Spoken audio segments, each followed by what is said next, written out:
We'll stay on schedule. I'm very happy to introduce Peter Catron, who, did I say it right? Mm-hmm. All right. So what immigrant group is Catron? German. German. Who knew? I didn't. So Peter is a scholar of immigration, social stratification. He's here at Penn. And working with Emilio Corrado as a postdoctoral fellow. He's got his PhD in sociology from UCLA. He's done a number of interesting pieces of work already. There's a paper in the American Journal of Sociology that looks at back in the good old days when there were manufacturing jobs to promote immigrant mobility, except it turns out that within the life cycle there's not that much mobility, right, as for the other groups. Okay, but I mean, it's really interesting stuff, and there's more to come. So this is the Citizenship Advantage. Peter, thanks very much for doing this. All right, so thanks for inviting me. All right, so today I'm going to talk to you about my research that focuses on the socioeconomic mobility of immigrants in the first half of the 20th century. In particular, I'm going to discuss how political categories, so in this case whether an immigrant naturalizes or not, influences the economic trajectories of both the first generation as well as their US-born children. To do this, I'm going to use big historical data, matching individuals across US censuses to help us understand what the long-term consequences of the naturalization process were during this time. But before getting into too many details, I first want to discuss a little bit about who was entering the United States at the first half of the 20th century. So the age of mass migration, which was between 1880 and 1924, was one of the largest migration periods in US history. So in terms of absolute numbers, it was not the largest, but in terms of percent of the total population, it was. Nearly 15% of all people in the United States were born in another country during this time, and this rate is only just beginning to be matched today. So the immigrants that were coming during this time were largely from Southern and Eastern Europe, so people from Italy, Russia, the Baltic states, that region. They came from a peasant background. They had very low levels of formal education, as well as few special skills that were required in an industrializing society. As a result, when they entered the labor market in the US, they often entered at the bottom of the occupational structure. However, over time and across generations, these European immigrants eventually made it in the US, becoming working and middle-class Americans. And so scholars who are concerned about the economic trajectories of today's immigrants often point to the past and then try and draw inferences about how or about whether today's immigrants will follow a similar trajectory. But we don't know much about how yesterday's immigrants actually achieved upward mobility. And so that's where my research is coming in to help us understand what the long-term or the conditions and the mechanisms were that allowed Southern and Eastern European immigrants to make it in the US. So with some notable exceptions, it's only been within the past 5 years or so that researchers have really begun to understand how Southern and Eastern European immigrants achieved upward mobility.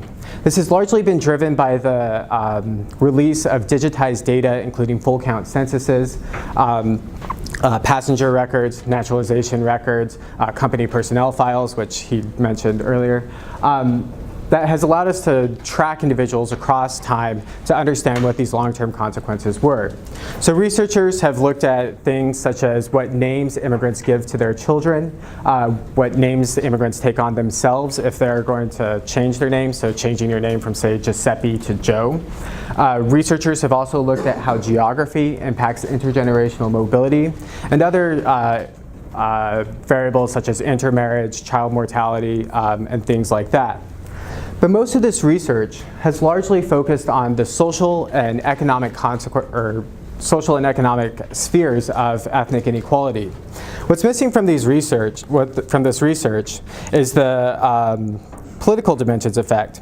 So as we know from research today, citizenship acquisition is an important part of the immigrant experience because it helps facilitate economic integration into the US labor market, among other things. So laws and policies that are often targeted at different political statuses can have large, usually negative impacts that ripple throughout individuals, families, and communities. But the reason why researchers have largely ignored the political status or the political dimension's effect on yesterday's immigrants has been because traditional assimilation hypotheses largely assume that individual level political categories are temporary. So although the first generation may have limited economic prospects given their political status, birthright citizenship laws in the 14th Amendment are assumed to be assimilatory by design, bringing anyone born in the US into formal membership. So because the second generation benefit from the increased resources associated with birthright citizenship, the effect of first generation political status is assumed to be either be severed or temporary effect. By the third generation, they're no longer children of immigrants, but they're rather children of the native born, and so the process continues. However, as I already mentioned, a growing body of research has really begun to show how the political dimension or political statuses impact second generation outcomes, including birth weights, cognitive ability, labor market outcomes, educational attainment, and the like. And so as a result, legal and citizenship status have become the focus of contemporary immigration studies, but this has not yet extended to turn of the 20th century immigration. And so as I'm going to show, the rights and entitlements of citizens and non-citizens were unequal during this time, and this had long-term consequences, long-term effects across generations. So my research questions, therefore, are: did obtaining citizenship improve the attainment for the first generation? And if so, did these economic advantages transfer to their children? So this is an Americanization poster from 1919, promising immigrants that if they naturalize, they're going to have a better place to live, better schools, plenty of peace and wealth and work, which are some of the themes that I'm going to discuss here over time.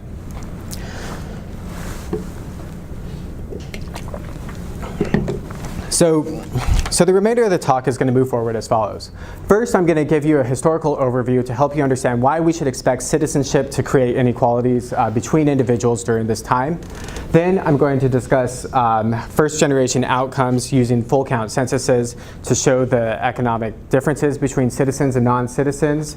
And then I'm going to be creating a new panel data set of second-generation children, matching them from the 1920 census to the 1940 census to show the long-term consequences of of the naturalization procedure.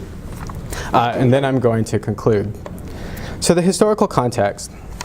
So the conventional arguments contend that citizenship acquisition had little impact on the economic trajectories of yesterday's immigrants. However, at the turn of the 20th century, there was an abrupt change in policies regarding the acquisition of citizenship, and likewise states and localities adopted measures that began amplifying the differences between citizens and non-citizens. So this was all part of the broader restriction movement that's arguably going on right now that sought to limit the number of immigrants that came to the United States, as well as make naturalization harder to obtain. So to understand why citizenship policies create inequalities between individuals, we need to understand citizenship policies in light of the long-term evolution of the US. So the US began as a settler colony, and it needed a large population in order to seize control of the territory from indigenous groups. It needed to create a viable and self-sustaining economy and independent state, all while the costs to migration were incredibly large. So when the US was founded, not just anyone could get on a boat and come to the United States. As a result, the US created policies that were designed to induce more immigration. So this included an open borders policy and easy access to naturalization. So in 1790, a European male could become a citizen had he been in the US for 2 years, and he just had to take an oath of allegiance to the US. However, the broader restriction movement, beginning with James Madison, and later we had the Know Nothing Party in the mid-1850s, were arguing that naturalization should be very difficult for immigrants during this time. They were largely unsuccessful. James Madison was actually a little more successful in getting some of his policies implemented. But they were afraid that immigrants were going to gain access or they're going to have the right to vote, and therefore take control of Congress, and also have access to the franchise, which they didn't want. So I already said that they're largely unsuccessful. However, beginning in 1880, there were changes in steamship technology, lifting of poverty constraints, so immigrants could afford to come to the United States, and chain migration resulted in a very large influx of immigrants during this time. So in 1880, the US population was 50 million people, and over the next 3 decades, they added 30 million people from Europe. How did anybody know who was a citizen or not? They'd have a naturalization card that they'd carry with them. And people who didn't have a naturalization card, how did they know? They're just assumed to be non-citizens. What about people who were born in the U.S.? How did they show they were citizens? I don't know, I guess. They do have naturalization cards that would fit in your pocket, though, to show that they're a citizen. So I imagine there's some indicators of foreignness that you would need that they'd say, oh, you have an accent, therefore, where's your citizenship card, or something like that. But I don't know exactly. Because this was always a country without internal passports, there was Right. no birth certificate system. Right. But citizenship did start becoming important, and the fundamental shift for when citizenship really started becoming important was in 1906. So in 1906, the U.S. passed a law as a result of the restrictionist movement, who was arguing that this population influx, we needed to start slowing the immigration flows and making it much harder to become naturalized. So in 1906, the 1906 established the Bureau of Immigration and Naturalization, and officials created a standard application form, and they scrutinized documents attesting to immigrants' length of residence. So the way immigrants had to prove their length of residence was through their ship manifest record, which had the date of when they arrived on the boat. They had to prove that they could speak English, and they also had to pay administrative fees, which as a result of this increased bureaucratization, it became harder to naturalize in 1906. So the way the naturalization procedure was implemented after this time, it became a two-step process. So first, all immigrants entered as non-citizens. Then, after they had been in the US for at least 2 years, they could pay a $1 fee, and they could declare their intention to become a citizen. So today this is a optional step, but in the past everyone had to do this. Then after intending citizens had been in the US for at least 5 years, they could pay a $4 fee, which is around $100 today. Prove that they could speak English by answering basic civics questions, such as what the amendments were or who various presidents were. And they had to have 2 character witness statements. And this is going to become important in a second when I get to my modeling strategy. But at the same time that it became harder to naturalize, states and localities really began amplifying the differeces between citizens and non-citizens during this time. So one way they did this was through employment restriction laws. So these laws banned non-citizens from working in certain occupations, and every state had these. So by 1920, every state, including Washington, D.C., had some restrictions on what occupations non-citizens could hold. So this included things like lawyers, physicians, accountants, mine workers, chauffeurs, barbers, the list goes on. And the number of occupations that were restricted to non-citizens was positively correlated with the number of non-citizens within a given state. Cities and localities, or cities and counties, also implemented their own occupational restriction laws. Now, most of these laws were actually skewed towards white-collar occupations, and this would have been unattainable for peasant immigrants to obtain, and their children would have been, but they're US born. However, some of these occupations were actually had big effects. So in 14 states, including here in Pennsylvania, mine workers had to be citizens in order to work on these projects. And what this meant is non-citizens didn't have access to entire employment areas or communities as a result. But more important than the occupation restriction laws were public works restrictions. So in 23 states, non-citizens were not allowed to work in public works projects that were publicly financed. So the way immigrants were distributed, that meant 3/4 of all European immigrants fell under these laws. Now, on the books, these were implemented for a long time. However, they only began to be enforced beginning in World War I, as anti-immigrant sentiments really began to deepen for European immigrants. So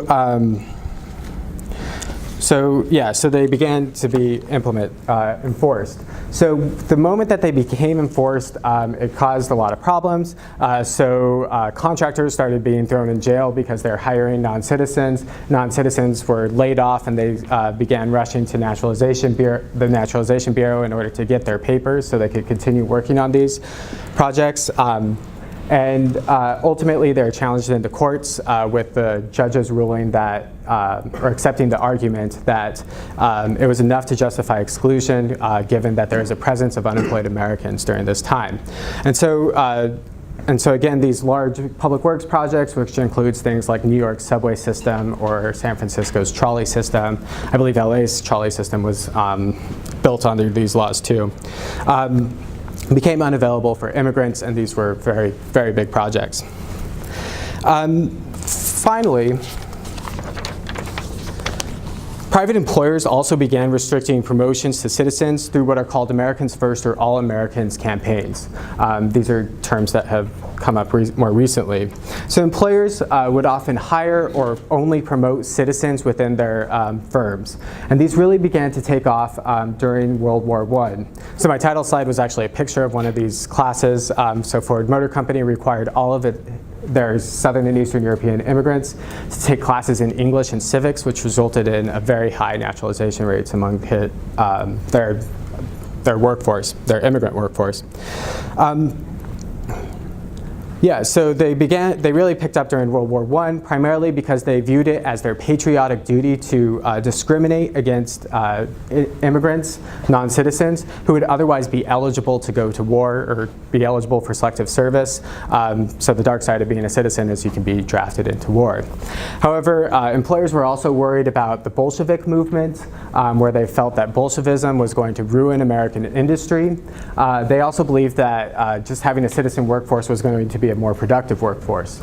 So they created incentives to really begin promoting immigrants to naturalize and also Americanize. And then finally, political machines during this time were also naturalizing their immigrants. So as a thank you to voting for those political machines into power, they'd often steer contracts and jobs to those immigrants that they naturalized in order to as a thank you in order to keep getting their vote.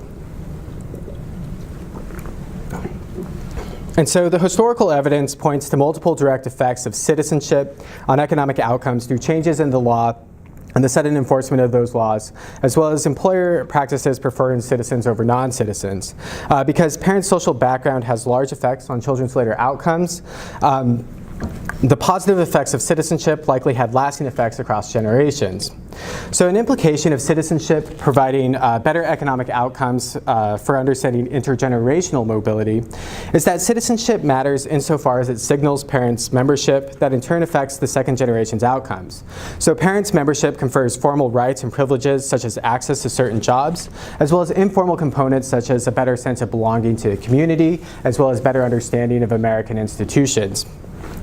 So these formal and informal aspects allow parents to invest in their hostland human and social capital at greater rates, which ultimately then helps their children improve their occupational standing as a result, especially if this happens when they're children.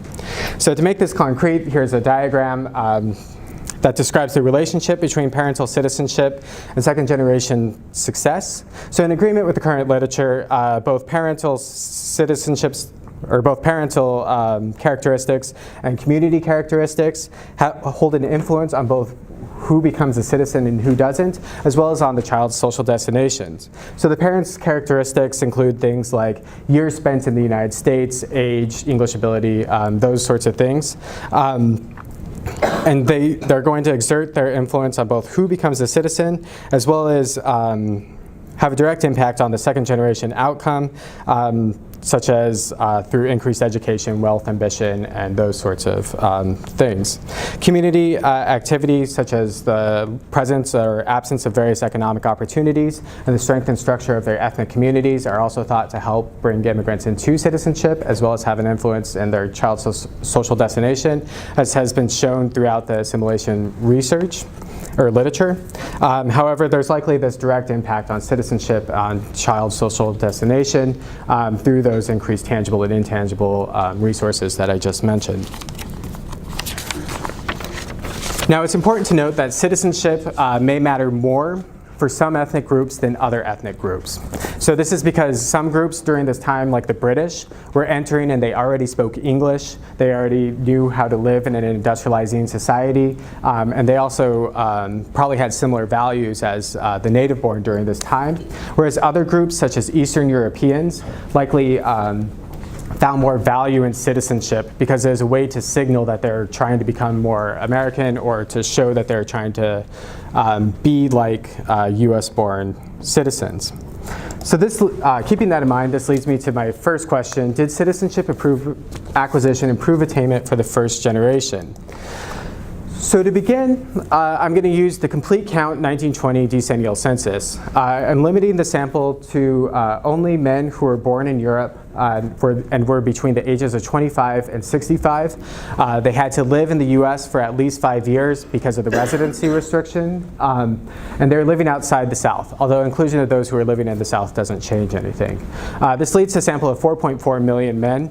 Now, the focus on men is for a number of reasons. Primarily, it's because citizenship status during this time was derivative of their status. So women would either take her father's citizenship status or her husband's citizenship status, even if she was born in the US. This changed in 1922 when the Cable Act was signed into law. So a US-born woman that married an Italian citizen would be considered Italian by the US government during this time, until her husband naturalized. My main dependent variable is going to be the occupation income score, which is the median occupation income of each detailed occupation in the 1950 census, but I'm assigning that to the detailed occupation to the 1920 census. This is the most common dependent variable in historical work that focuses on economic outcomes, primarily because other variables such as income are not available until 1940. So it's important to note that the occupation income score only gives us between occupation differences. It doesn't give within occupation differences. Then I'm going to be controlling for a number of variables that are pretty straightforward. So age and age squared, marital status, years in the US, years in the US squared, literacy, English ability, urban status, and state. Now, because I'm including a state fixed effect and controlling for urban status, I'm implicitly comparing people who settled in the same place. But to understand whether there is a citizenship advantage, we need to understand citizenship in light of the problem of self-selection. So citizenship may reflect immigrants' commitment to remain in the US, or unmeasured productivity, where immigrants who happen to naturalize would do better even if they didn't naturalize. So naturalized immigrants often invest in the labor market or in their human capital before naturalization because they expect to stay in the US for longer. Similarly, they've also demonstrated that they have good English ability, good moral character, and other characteristics that the US uses to select its membership. So to get at this problem, I'm going to compare citizens to those who declared intent. And that's because intending citizens end up looking like citizens in a number of measures, with the exception as they just don't have that full citizenship status. So intending citizens have been reviewed for eligibility by a court clerk, and given their interest in citizenship, they're signaling that they intend to stay in the United States longer. They also have shown that they can pay administrative fees. And so most families who declared intent would ultimately become citizens, and very few people who petitioned for citizenship were ever denied. So 2.6% of people were ever denied during this time. And so here are the initial results. So first, I broke ascribed each immigrant their ethnicity. So this is designed by their mother tongue, so the language that they spoke before they came to the United States, and where they were born. Then I ran each regression separately for each ethnic group with the pooled sample at the bottom, controlling for ethnicity. And as we can see, the way to interpret these actually, so this is the British citizenship coefficient relative to a British intending citizen, right? So I'm comparing them to their within ethnicity. And as we can see, non-citizens do worse in all cases, or are concentrated in occupations that pay less than their intending citizen counterparts. However, citizens are concentrated in occupations that pay more, between 4 to 6% more or higher occupational earnings than their intending citizen counterparts. However, there's considerable heterogeneity, so some groups have very high rates of, or high occupational income scores, such as non-Jewish Russians and Jewish immigrants, and other groups from, say, Western Europe have lower citizenship advantages or citizenship premiums during this time. Yeah. A quick clarification. Is this after controlling for everything? Or is This is controlling for everything, yeah. So all of the control variables that I mentioned, and then these are just the differences between the different groups. So, however, it may not matter that you're just a citizen or not. It may matter more just how long you've been a citizen. Not a binary variable, but more of a continuous variable. So the 1920 census is unique in that it's the only census that historical census that asks naturalized citizens what year they naturalized. However, it hasn't been digitized in the full count census. So what I'm doing is I'm going to use the 1% 1920 census that you can download off of IBLMS. And breaking the citizenship category apart based on how long the immigrant has been naturalized, with declaring intent as the reference group still, and controlling for all the variables that I discussed earlier. And so this is kind of hard to see because there's a lot of lines. But as we can see, Eastern Europeans, especially Jews and non-Jewish Russians, have the highest occupational outcomes over time. So the 0 to 5 category captures the immediate or near immediate effect of citizenship. And then we can see that it grows as time goes by. And then Western European immigrants tend to have the lowest, although it still the citizenship advantage still grows over time. Now I've done more using panel data sets of these immigrants to try and understand more, getting at the issue of self-selection using the fixed effects models. But instead of showing you those results, I'm going to switch to the children, and we can discuss more about the first generation in the Q&A. So there is a large citizenship advantage for the first generation. But the question is, did this transfer to their children? So to begin, I'm just going to show descriptive statistics of children in the 1920 census who are living with their parents. So these children are their sons. They're between the ages of 5 and 18. And I broke apart the percent of children in school by parental citizenship status on the left side, and the percent of children who have an occupation by their parental citizenship status on your right side. So in the ages when compulsory schooling was around, all immigrants, or all children of immigrants, tend to be in school. Now, whether or not that was, they actually were in school, I don't know, but citizen parents, or all parents, knew to say that their children were in school if they're among these ages. However, it looks, or the descriptive statistics point to citizens, which are these dark lines, seem to be in school longer than their non-citizen counterparts. And similarly, children seem to not enter the workforce, or enter the workforce at a later age than their non-citizen counterparts. But I'm not worried just about what's going on when they're still living at home. I'm worried about the long-term consequences. So So to understand whether children of citizens do better in the labor market than children of non-citizens, I'm creating a new panel data set that tracks individuals across US censuses. So after 72 years, the census releases their full count censuses, which are subsequently digitized. And this allows us to track individuals who are unique by their name, age, and birthplace. So this precedes like social security numbers and other unique characteristics like that, so we have to infer it from these characteristics. From this, we can see what kind of household immigrant children grew up in and how this influences their socioeconomic outcomes.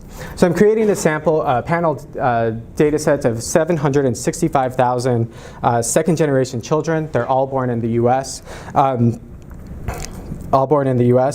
Using an iterative technique that has by now become sort of the standard in matching people across censuses, but I'm going to show you what I'm doing. So here's the census manuscript of Marcus Banged and his family. So Marcus had 3 sons and 3 daughters. Now I'm only going to match forward the sons because I need their name, and women change their name whenever they marry, their last name whenever they marry. So it makes matching difficult for this group. But he had 3 sons who all happen to match. So what I'm first doing is I'm cleaning the strings using a SoundX program to correct for nicknames. It corrects for nicknames and also misspellings of names.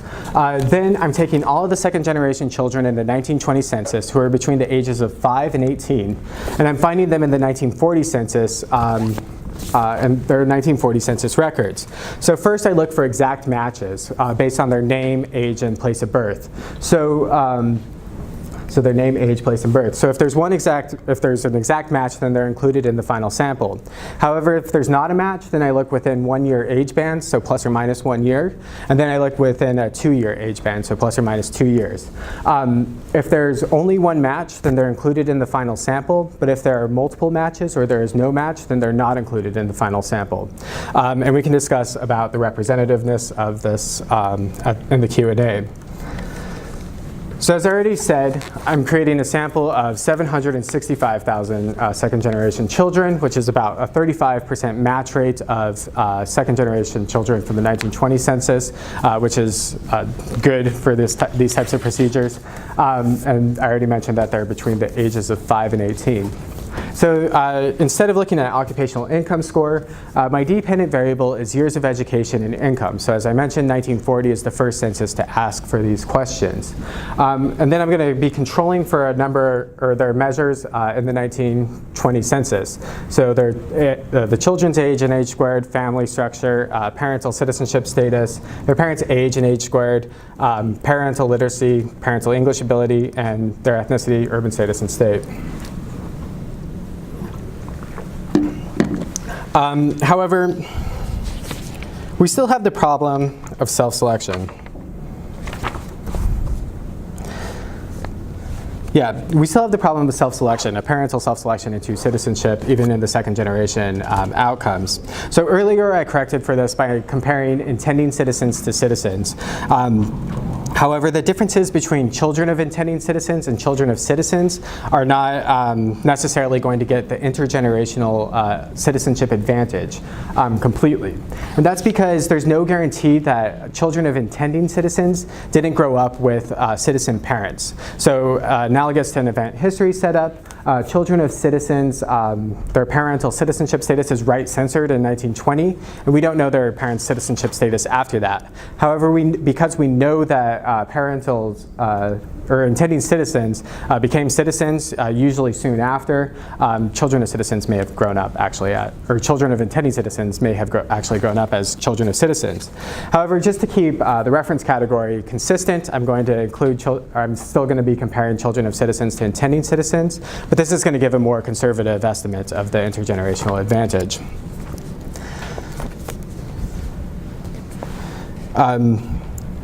So to begin, this is the pooled sample. To begin, I'm first reporting the differences between children of intending citizens and children of citizens. So the first column looks at years of education, controlling for the relevant variables. We can see that children of citizens have about 5 months more education. 5 months more education than children of intending citizens. And this suggests that the citizenship advantage allowed the second generation to stay in school longer as opposed to entering the labor force, which is something we saw in the descriptive statistics as well. The second column looks at differences in income, and as we can see, children of citizens have about 4% higher income than their intending citizen counterparts. Now, differences in income are important to note during this time because this was a period of intense wage compression. So this is actually one of the hypotheses on how Southern and Eastern European immigrants became more like their native-born counterparts because the wage compression was so tight. So any differences, I think, are worthy of note. However, once controlling for years of education, we can see that most of the income effect operates through years of education. And so as a result, I'm just going to focus on years of education for the rest of the analyses. So just as there were heterogeneous effects for the first generation, there are also differences among the second generation. So as we can see, children of citizens are more likely to stay in school longer than children of intending citizens. And the groups with the largest advantage for the first generation also have the largest advantage for the second generation. So children of non-Jewish Russians and Jews have about 8 months more education than their intending citizen counterparts.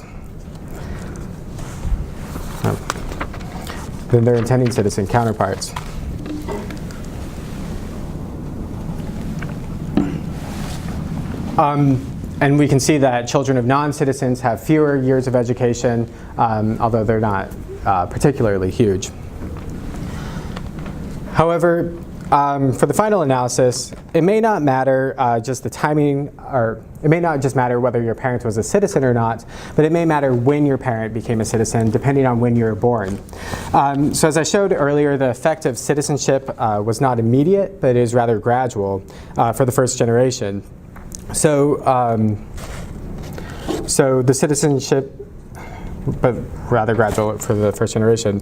And so it may matter when your parent naturalized and whether you grew up in a citizen household rather than just if your parent was naturalized. So if we go back to Marcus Bang, we can see that he naturalized in 1920. So his eldest son was 13 years old and his youngest son was 6 years old. So his 6-year-old son is actually going to grow up with more years of education or more years of citizenship than his older brother, who's probably about to enter the labor force. In fact, that's actually what happens. So what I'm going to do is I'm going to use a matched sample of the 1% census to the full count 1940 census because when they naturalized has not been digitized, as I noted. And I'm going to limit the sample to only children of citizens, and then I'm going to use a household fixed effect model and control for children's age to absorb a cohort effect that's in the data. That's not right. There we go. So I'm going to just show the pool. Wait, second generation. Did I go back? There we go. Sorry. So I'm just going to show the pooled sample because we have a lower sample size. So breaking it apart by ethnicity, we just have low cell counts in some of these ethnicities. However, but as we can see, so in the OLS regressions without controls, so the citizenship timing, so if the parent naturalized before the son was born is the reference category. So we should expect all of the coefficients to be negative in these results. But as we can see, children whose parents naturalized when they were between the ages of 13 and 18 do have less years of education, both without controls and with controls. However, once I add the household fixed effect, this effect becomes statistically indistinguishable from zero. However, the coefficients fall on the same predicted direction that we should expect during this time. Now, once the full count census digitizes this variable, I will update these results to give us a better understanding. It's just not there yet.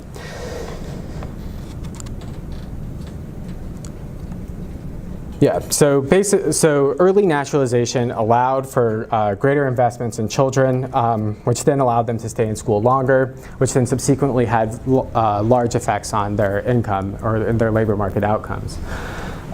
So in conclusion, which I went faster than I wanted, the traditional assimilation accounts have suggested that citizenship had little long-term consequences in the first half of the 20th century. However, as I've shown, citizenship is associated with positive outcomes for both the first and second generations. And while this research, this particular research is only concerned about the association between citizenship and economic outcomes, future research should look at the specific mechanisms, as there's only so far that we can go with big data. However, parental citizenship allowed second generation to stay in school longer, which then influenced their labor market outcomes. But it also mattered when parents naturalized rather than simply having the status. So as researchers point to the past and then determine whether today's immigrants will follow a similar trajectory. One way yesterday's immigrants did it was through obtaining citizenship during this time. And then we should also understand citizenship not as this, you either have it or you don't, but also how long you've had it, because this also seems to matter. But these results can also tell us a little bit about something about today's immigrants, in part because the present day trends are just a continuation of the policies implemented in the past, or in the early 20th century. So both impeding access to citizenship and widening the formal inequalities between citizens and non-citizens. So the growing restrictions at the territorial border has led to a large undocumented population who are ineligible for naturalization. Moreover, due to 1990s legislations, non-citizens, regardless of legal status, are increasingly vulnerable to deportation, with numbers rising in recent years. So the value of citizenship is likely much, much larger for immigrants today, as we have populations that are increasingly vulnerable and don't have access to citizenship. So citizenship is sort of one of the only things that protects you from these discriminatory practices. And while the data sets of today's immigrants aren't necessarily up for us understanding how or what these impacts actually are, because we don't have these big longitudinal data sets for today's immigrants, I think future research should really focus on these. And I look forward to your questions.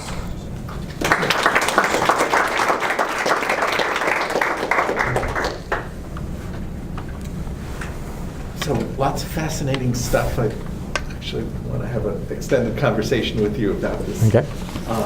But I guess the first question I have has to do with, well, I guess I have two questions. The first is in trying to understand the matching process. Mm-hmm. Am I right in getting that these are people who are geographically immobile? So are you only matching people who are in the same area? No, so it's based on where they're born. So they can be anywhere in the country. It doesn't matter in either census. So it just matters that they're consistent in reporting what state they were born in or what country they were born in. So the match is on the state of birth, not the current? Yeah, the state of birth. So we could actually get at the differences between like internal movements and stuff like that. Because yeah. I was misunderstanding it. I thought you were only getting people who stayed in the same place. No. I'm getting it's everyone. Yeah. So the other question I had, if you could go back a couple of slides to one of the ones that has the immigrant specific, the country specific ones. Now, again, correct me if I'm wrong, but my understanding is that the Italians by far had the highest rate of return migration. Mm-hmm. So the selectivity issues ought to be greatest there. Mm-hmm. Relative to other groups. A lot of other groups that came to the United States, they were going to stay, and that was kind of that. Mm-hmm. And so I guess the question I have is whether there's any leverage you can get off of that.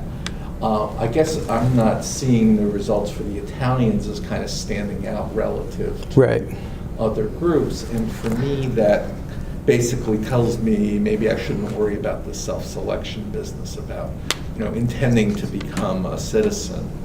Yeah. Intending to become a citizen is kind of a selective issue if you're worried about returning to your country of origin, but most of these groups didn't have a lot of that. Yeah, non-Jewish Russians actually had really high return rates as well. It was up 54%, and so Italians were about 60% returned home. And yeah, this is matching people across censuses inevitably leads us to focusing on only people who are staying in the United States. We can't get at the people who leave, although there is some research that has managed to track individuals that go back to Europe, and then they can follow their economic trajectories as well. But I mean, if you don't like the intending citizen reference, then we could just use a non-citizen reference, and then all of my results become even stronger, right? Because distance doesn't change in regression. So, I mean, it doesn't hurt my analyses, but yeah, I mean, yeah, these are ultimately people who stay, but this is second generation children too. I mean, they're gonna stay anyway, likely stay anyway, which maybe I didn't. Yeah. I have a question. So when you do the matching from 1920 to 1940 censuses, you're gonna pretty much throw out everybody that has common names, like Smith and Jones and. Well, we know today that there's discrimination based on names when African Americans, in these sort of audit studies. So I wonder whether these people who you match are actually more likely to be questions about their citizenship than if I was a Smith. Instead of,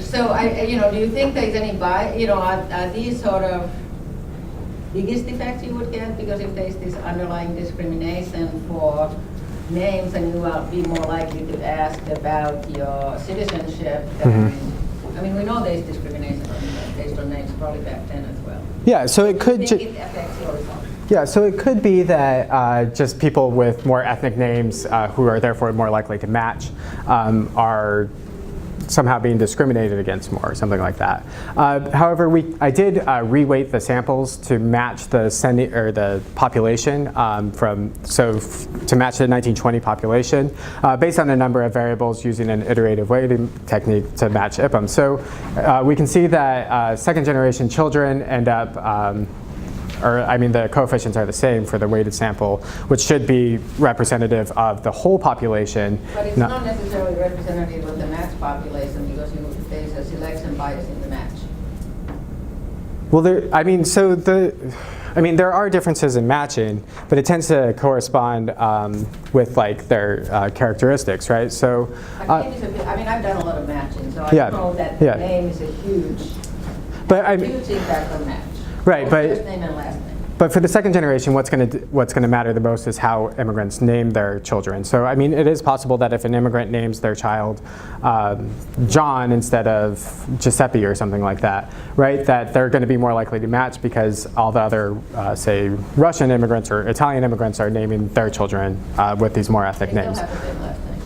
They still have the same last name, right? But I mean, it's not the last name that's necessary. We don't need to get stuck on this, but I just think it's something, Yeah, but I mean, with last names, even if they do change their names, they tend to keep their names similar. So the SoundX program actually puts all the different ways to spell Smith into one category on how it's orthographically, or how it's said. So, right, so S-M-I-T-H, S-M-Y-T-H-E, right, et cetera. So, I mean, when you do change your name, you tend to Americanize it more, but we're actually putting them together. Yeah.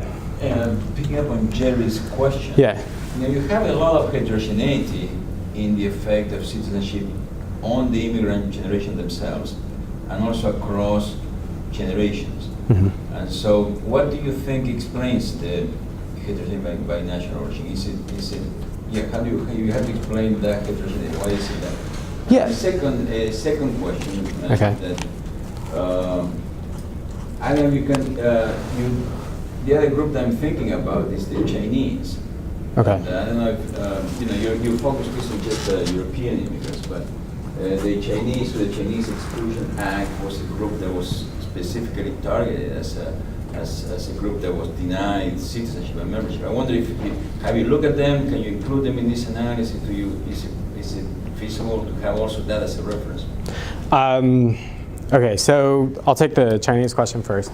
So they weren't allowed to naturalize, and so when you look up their records, there's very, very few that say that they're actually naturalized. I haven't looked at whether there's a citizenship advantage for the Chinese just because they're not allowed to actually be naturalized, right?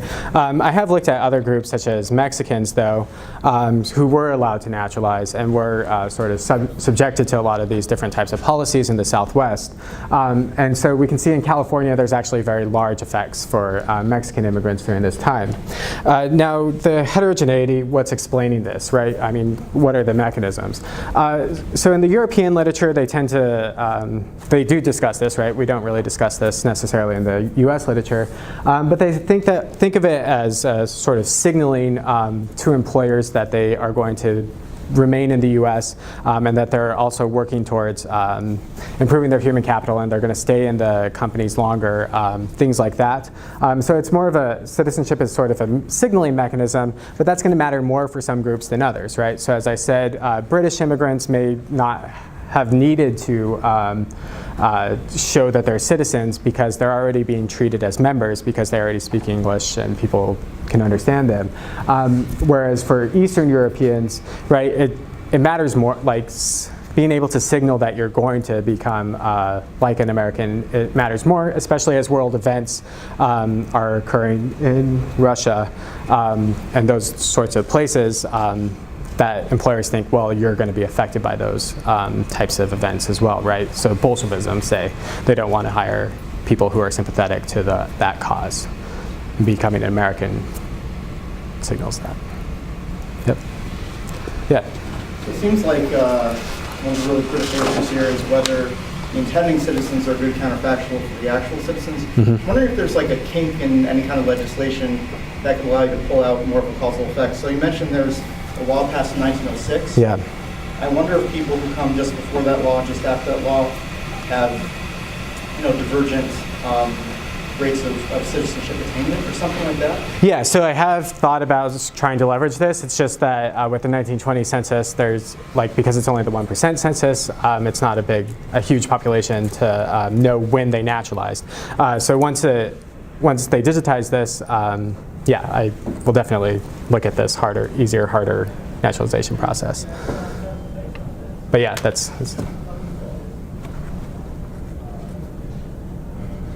yeah. What are the, I mean, as you said a moment ago, in some ways citizenship, it gives you some things, but then applying for it also implies you have some expectations. How much do the different ethnicities differ from one another in their intent? And I mean, did everybody's, I mean, it just seems like there's all these different stories going on. Mm-hmm. And so you're only looking at what happens to them or their kids conditional on them trying to become citizens. Mm-hmm. What is there any correlation between the returns on citizenship and the rate at which people tried to enter into it? So the groups that have the highest, with the exception of Jews, actually have the lowest rates of citizenship. Primarily what's going on, so in some cities you have political machines that are actually preventing them from getting their citizenship because they didn't want them to vote. Other things are just the cost was really high, and for some of these groups it was just cost prohibitive, right? It's $100, but $100 is a lot of money when you don't have money. So minus the Jewish coefficients, the highest returns are actually for immigrants that are least likely to get citizenship due to their sort of community structural features. That's sort of the answer to Emilio's. That's my answer to your question. Yeah, because I was thinking, who do you work with? Mm-hmm. Also, I was thinking about if you work within your own community, and then there are no returns to citizenship, and if you Right. create your own jobs, then another immigrant is not going to ask you whether you're a citizen or not. But if you have to work outside your own community, Mm-hmm. then you have to become a citizen. So I wonder if there's something about some sort of the community of these different groups. Yeah, I mean, so for the Italian coefficients, right, they were actually low. And this could be explaining some of why there wasn't such a large citizenship coefficient because Italians just worked together in construction projects mostly. And so it's possible that there is some overriding effect of your co-ethnic community or something like that to help overcome these citizenship laws and practices that are being implemented, I think. I mean, but we need to know more because this is the first paper establishing the occupational outcome or economic outcomes. Okay, thank you very much.